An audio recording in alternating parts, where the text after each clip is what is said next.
In the late spring of 1994, during RIMPAC, or Rim of the Pacific exercise, the crew of the aircraft carrier USS Constellation encountered a UFO. An unidentified airborne object was tracked on radar moving at impossible speed toward the ship.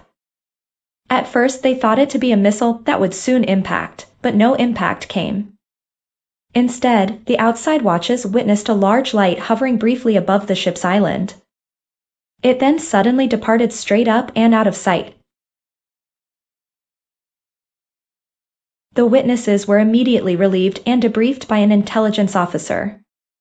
One sailor was instructed to log the incident, but only as quote unidentified unquote and to then immediately forget it.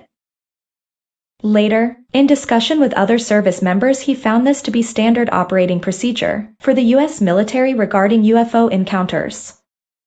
His story is supported by a few online reports as well as the on-camera testimony of Harry Jordan, a radar operator aboard USS Franklin D. Roosevelt when it experienced a UFO-USO incident in October of 1962.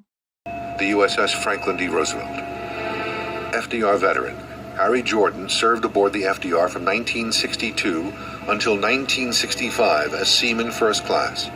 I do remember the incident and the details of it because it just stays with you when you've gone through this. October 2nd, 1962, off the coast of Sardinia. Suddenly and without warning, a contact abruptly appears on his screen. This thing was covering 10 miles in just a few seconds, and it was traveling about 4,000 miles an hour. Jordan reports that the blip on his radar screen continues to dive close to the USS FDR before it disappears in a literal flash. Moments later, he says, the target returns, but now it's bigger and closer. The USO reportedly hovers for a moment, several hundred feet from the ship, before disappearing. 2:36 a.m., Jordan records the event in his logbook as a UFO incident. Seconds later, he says his commanding officer bursts in. Jordan, what did you put in your log? And I had UFO in there, and I had the contact number at the time. And he says, you can take that out. This was an historical moment for the United States Navy, and it was left out of the logs. Some will find this parenthetical note of interest.